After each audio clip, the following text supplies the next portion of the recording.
Yo, what's going on, everybody? Welcome back in. We are here. We have some special topics to discuss. First off, just a quick little update. Currently working on the agility that I have been grinding for. So I am sort of in the middle of working on this 86 agility. So I figured I would do two accounts kind of at once. I recently completed Song of the Elves on the remainder of the four accounts. I had initially only done Song of the Elves and quests like Dragon Slayer, um, also the Muspa quest that is Secrets of the North, also only done on one account. However, I recently decided that Song of the Elves is not actually that dangerous. The Saren fight, although you can imagine the final attack from Saren that does basically your full HP minus one as being some sort of one shot mechanic. It's actually very predictable, and all you have such a long time during the wind up to just eat to full health. And yeah, I had no trouble doing that. It's in my previous video if you'd like to check that out. But was able to grant myself access to Prif on the remainder of the accounts. So there's a few benefits with this, and one of them is I no longer need to use crystal shards on my main rating account. So therefore, I can save all the crystal shards I get from him on, Bofa, corrupting the Bofa, potentially getting a Blade of Seldor corrupted, and armor charges, right? The armor chews through a ton of charges. Even if you have a corrupted Bofa, you will still use a ton of crystal shards throughout, PVM that you'll need a huge supply of crystal shards coming in to upkeep those charges for the armor. Um, and so the reason why being that uh, I can save all the shards on my main account because I'm getting the crystal shards on 2, 3, and the fourth account. Um, they can be the ones that make the divine potions. So instead of having to crush up crystal shards, I basically can use the crystal shards that I'm getting slowly but surely through various Prif activities, right? You can woodcut here, there's mahoganies, there's teaks. Those would be great for construction. Occasionally I will do like magics AFK if I'm super AFK. Um, if I don't have the woodcutting level for redwoods, as one account doesn't have. There's also other things like the agility. So yeah, I'm passively gaining a ton of shards just from doing agility. And yeah, these accounts can sort of fund any types of divine potions. So a huge benefit there to have access to the city. Another massive plus to just being able to access Priv is I've been getting a ton of crystal imps. So you can right now see I'm actually skilling doing herb lore in a Prif bank specifically because that allows me to effectively scout this area on this world for crystal implings. And when I see one, I just pick up a jar from my bank. I'm already wielding the net. And yeah, what I've been doing is I've just been wielding the magic butterfly net to catch crystal implings. And anytime I get the runelight notification when one's nearby, or I just notice one, I jump right on it, and I've been banking them. So instead of opening them, um, I've just been trying to bank them and stack them up because you do get an elite clue chance 1 in 50 upon opening every crystal imp. So although yeah, the loot could be useful right now, probably don't realistically need the supplies from them just at this moment. It's tons of Ranner seeds and rune items, so you can get alkables, or you could just get like rune ammunition, like arrows and dart tips are pretty big from there. But yeah, so we don't necessarily need them, so I'm gonna wait until I have no elite clue in my bank and then open them up, so that way upon acquiring the loot I can also get the chance for that 1 in 50 elite clue, get some extra elite clues done. Yeah, I've been seeing so many crystal imps too. It's kind of unreal. I did not expect to find them this much. Basically, the moment that I catch one, I immediately just world hop with my quick hop hotkey, and it takes a couple seconds, and then I resume the agility or scaling at the bank, whatever I was doing, because there's only ever one crystal impling on a single world at any time. So if I just caught the imp in Prif in that world, then it's very obvious to me that there won't be another one for at least like 10-15 minutes, maybe 20 minutes. I don't exactly know what the respawn rate is, but it's definitely quite a while. So hopping immediately allows me to then have access to potentially stumbling upon the next world's crystal imp at that moment. So like there have been times where I go off into the corner to chase a crystal imp that spawned on the world I'm in, and then so I immediately hop, and then I start attending to other accounts, and which takes the focus off of the client that was hopping, and then I immediately get the notification again because the world I just hopped to had a crystal imp in that vicinity of that same area from that character. So I just catch it and then I hop again, and then I get another notification. I've had multiple times where I hop 3 or 4 times in a row and just instantly find a crystal imp, making me catch it and hop again. So yeah, I've been stacking tons of them up. This will all lead to some grand casket opening video or live stream, whichever I choose, and most likely both at the same time, where I'll be opening a ton of caskets from easy, medium, hard, elite, even master clues caskets, as well as doing all the master clues that come along with that, because you have a chance to get master clues from opening various caskets of the other tiers. And yeah, we'll be opening the crystal imps most likely as well. Any type of impling that I would have would go along well with that video, because I'd be gathering the elite clues directly from it. So anyway, yeah, that's sort of what I've been working on. The agility in Priv. Now that I have access to it on all 4 accounts, I can just do the same rooftop. It's a bit of an annoyance to be forced to do like the Fremi rooftop from 80 to 90 when I want to do Prif on the main account that has Song of the Elves done. Say I didn't have Song of the Elves on the other accounts. Well, to do simultaneous agility on a secondary account, I'd be in a different environment. The scenery would look different, and yeah, you're just basically clicking the green obstacle boxes from the agility course, but it's nice to just have that same exact course. My mindset is totally focused on just the Prif route for the agility course. It's so ingrained in my memory after doing it hundreds and hundreds of times, up to 660 laps on this character, and various other characters have a few hundred laps under their belt. So actually, just there it is. So there's a crystal imp spawning over here.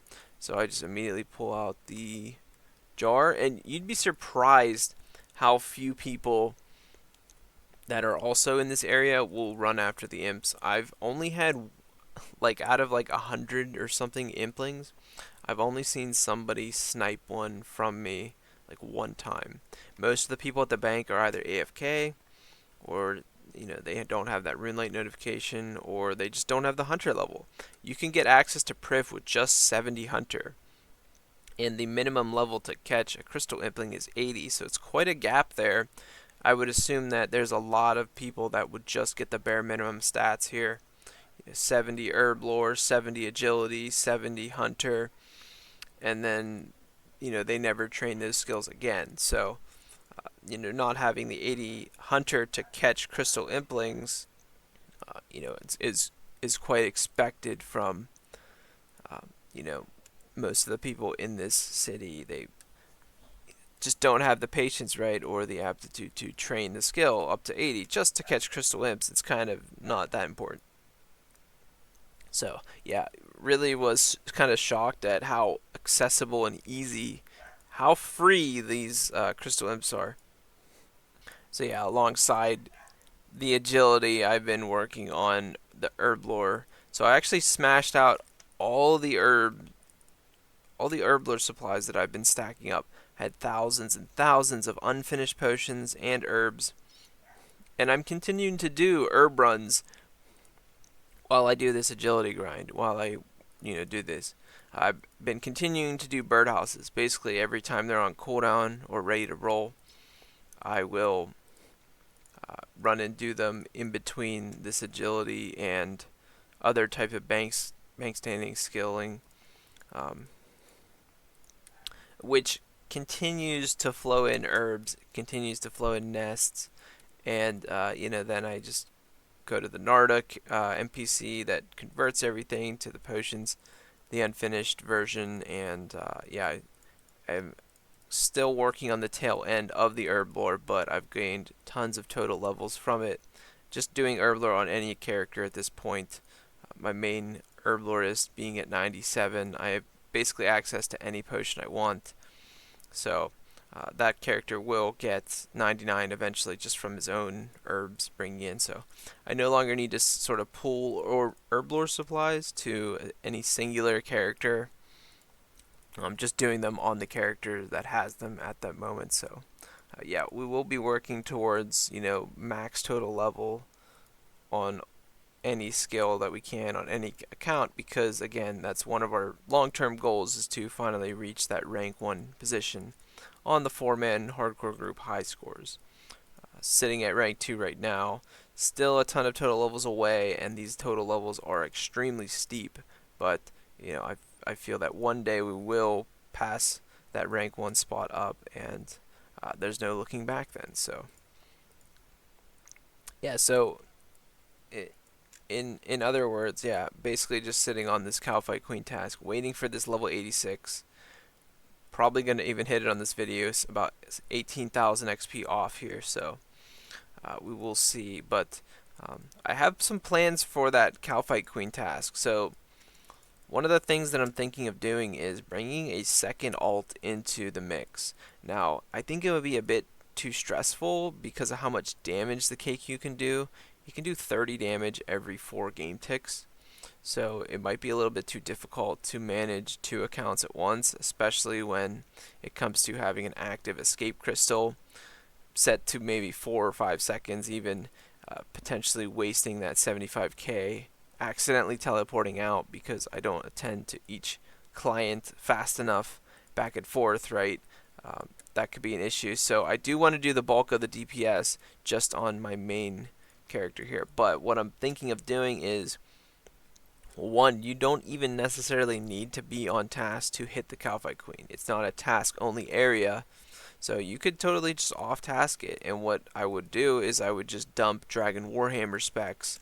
Having access to 3 Dragon Warhammers and 2 BGSs, I have the option to bring in alt accounts to throw in some additional specs and lower the defense of certain monsters, and one of those being the Cow Fight Queen. Could be a decent idea, so initially I was just thinking of maybe just doing it off task since I don't need a task, but then thinking of how much accuracy I would lose not having a KQ task, or rather just Cow Fights, losing that Slayer helmet bonus on the Dragon Warhammer spec.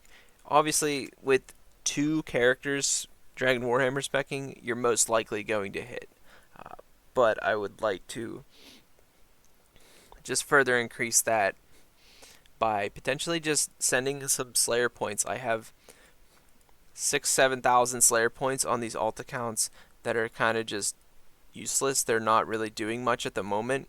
So one of the ways to convert them into a very useful resource is to, just force skip the tasks that I'm currently sitting on right now and continue to skip tasks until I get a Cow Fight task, therefore activating that Slayer helmet bonus. And then, rather than completing the task, that character would literally just sit on it, so that way all the Warhammer specs I would be bringing into the mix would just be boosted, and then basically I would dump Dragon Warhammers and then just tele out immediately. And then while I'm fighting the KQ on my main account, I would gear back up, or rather tele to my house, restore all my stats, my run energy, my health, and my spec, and then I would come back in, run back towards the KQ, be ready to come back in with another 2 for potentially the next kill. Um, one of the main things that I'm thinking of doing in this method, uh, I will plan on showcasing it if I end up pulling it off, but um, I want to potentially then save my second spec from my main account that's doing the bulk of the DPS. In the case that I can then do 2 kill trips, because currently, with how much the KQ hits, you're typically only getting like 1 kill a trip. But if I can come in and have that guaranteed like 3 Warhammers hitting, right? 1 from my initial main account, and then the 2 from the alt that's just specking and teleporting out. I get him to safety, and then I've now reduced that first KQ kill down to a very, very low defense, and should be able to just DPS it out very, very, very quickly with 3 hammers hitting. And then I would still have 1 spec left, so if my food supplies are still great, then I would start off the next kill with a hammer spec, hopefully hitting that, allowing for a second easy kill per trip. And hopefully it gets pretty consistent, and I can just do 2 kill trips very consistently rather than sort of that hit or miss, not necessarily being able to force that second kill. So, yeah, we are obviously working on the final stat requirement, that being 86 agility, to use the shortcut because we have all the other requirements.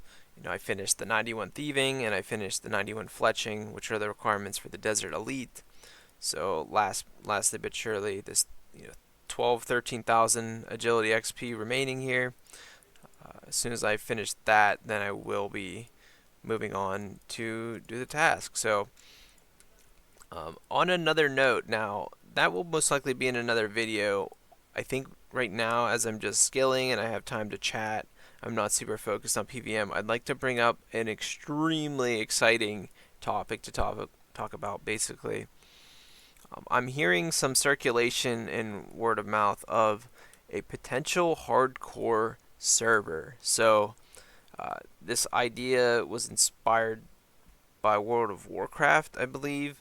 World of Warcraft created a hardcore game mode where the server and the game, again, the games are both MMOs, so it's not just like you're playing a hardcore Iron Man on RuneScape. You would be playing a hardcore server where everybody has to be a hardcore account to participate on that server. So it would be a brand new server with its own set of worlds, similar to Deadman mode or Leagues.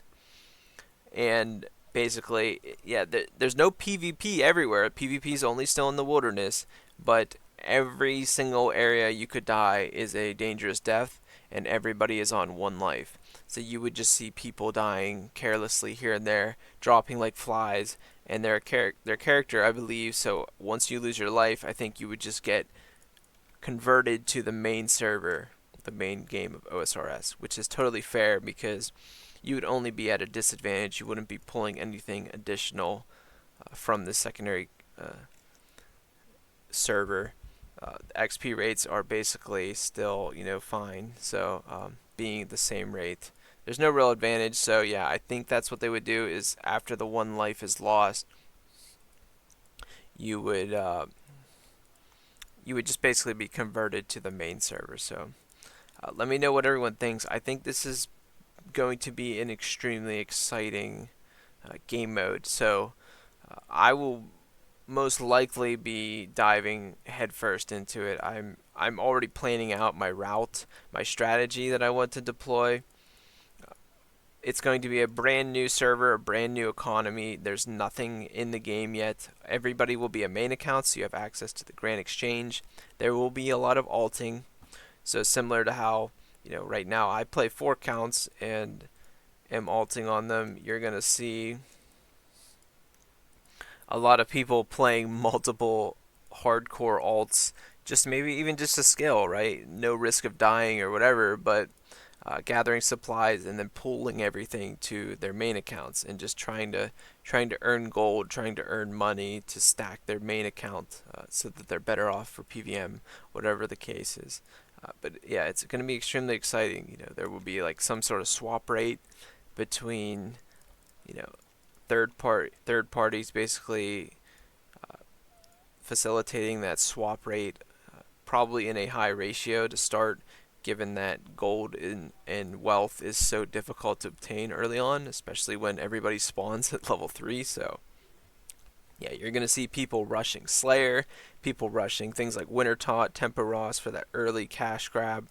You're going to see people rushing high levels in thieving, as thieving, yields raw GP no matter what the state of the server is. So yeah, getting those arty knights, stealing that 50 gold per pickpocket. You'll see people literally just going directly there, not even caring for the rogue's outfit. But then obviously a lot of people after getting 55, they'll work on 50 agility, they'll get their rogue's outfit to start doubling that, and then those people, those are like the long-term investment characters, right? You're gonna see all this going down with the fresh economy server. So yeah, let me know in the comments what everyone thinks about a potential hardcore server. Again, it's not PvP. The only PvP would be in the wilderness, which is an exciting factor as well, being that you actually have the skill in PvP mattering, because instead of just being sort of ragged and attacked by somebody who doesn't want to risk much, but they can still do significant amounts of destruction to you just by being in like black d'hide and a rune crossbow with potentially like a DDS, right? Very, very cheap gear, low risk that they can do on the main server, and if they die, so what? But if they want to do that, then they would be literally risking their entire account, because you have the potential to turn an anti-PK, and yeah, it's going to be a lot of fun, and you would just literally delete their account from the face of the server if you were to somehow pull off a KO. So you're going to see a lot more risk involved with the PvP in the wilderness. Wilderness content is going to be highly contested by clans, I'm sure, but then the singles area, you have the ability for individually skilled PvPers to hold their own. So yeah, it's going to be a lot of fun to watch PvPers in the wildy. It's going to be a lot of fun to watch people PvM, given that everybody is a hardcore one life account. We're going to see a ton of meta shift with how people approach raids and whatnot, because there's a ton of people that play hardcore Iron Man, but there's a lot of people that don't like to play the Iron Man part of that. So you're going to see people that have never played a hardcore character before now on this one life only mode, but they can access the Grand Exchange, they can buy prayer pots, they can buy as many manta rays and anglerfish as they want. They don't need to go gather their own supplies, which was the main drawback of playing a hardcore Iron Man, like these 4 accounts that I am, right? I have to gather everything myself. But being able to just go like endlessly slay Borkath, or maybe you just go fish like monkfish or karambwans, raw karambwans, and you cook them. You can just sell them on the Grand Exchange for mills and mills. You could do rune dragons, you could do gargoyles, right? You could just AFK camp Slayer tasks, or Slayer like off task gargoyles or skeletal wyverns are a great moneymaker, right? You can acquire GP through any ways you want, and then just buy the supplies and gear that you want to go take on PVM, which is how all the main server has always worked for main accounts. So it'll be interesting now to see how things kind of change and how people go about risking their character, knowing that yeah, even though they have the luxury and access to the Grand Exchange, they are still limited to that one singular life per account, and the risk involved, right? I'm sure everybody who knows what they're doing is going to be using an escape crystal where it teleports you out due to disconnections or lag. So yeah, it's going to be a lot of fun. Let me know in the comments down below if anybody has any interesting ideas. Like, does anybody plan on investing into this server, right? Like, I'm going to be full on board. I already have it planned out. I'm going to be playing at least one alt account my goal is to potentially continue these 4 accounts on the side, maybe log into 1 or 2 of them at a time, and just be very AFK while I focus on the hardcore server, where I have my main I'll have my main account that starts training combat right away, and then I'll have like a skiller that I get my HP up just to make sure I don't have any accidental death. But then on the side, I would just be skilling, fishing, cooking for my main account to just have food and supplies, and also to just bring in GP for him. So, and then funnel it all to that main account that I can eventually get into some PVM where you can get the big drops and the big loot for tons of rewards, and sell them on the Grand Exchange, whatnot. So yeah, it's gonna be a lot of fun. I'm interested to hear if people are planning on playing it, if everyone is super hyped as I am. Um, yeah, let me know down below what everyone's plans are. Would you play this server if it were to launch today, right? Would do you have plans? Are you going to be the one that's calculating a course of action, a plan that you're going to follow, a route that gets you into some like early money making methods, start taking advantage of that early economy? Let me know what everyone's plans are. I'm interested to hear and have some feedback and respond to those comments. So yeah, thanks everybody for tuning in. I just wanted to bring up the idea, uh, get the knowledge out there, right? Because currently it's being spoken about. I don't think Jagex has said any. They have, I don't. I'm pretty sure they've never said anything specifically about it yet. It's more like a player speak right now. Just the content creators and players are talking about it, but there's some pretty big ticket names of content creators talking about it that have those connections right to the J mods. People are going to be talking about it on Reddit. We know the community management team of Osrs constantly monitors Reddit and all the posts on there. So the quicker we get the word out and the word spread with this and get the hype going, the faster Jagex will start investing the dev time to start working on it.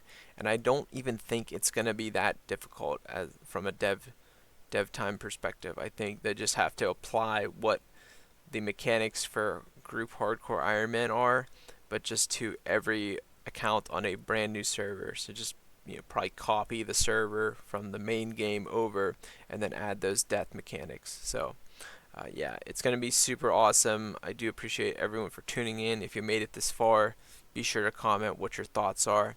Like the video, subscribe to the YouTube channel. Also follow my Kick down below. You can follow my Twitch as well. My Kick is a slightly different username. Keep in mind it's MRBLUE and then it's GENE rather than the JEAN.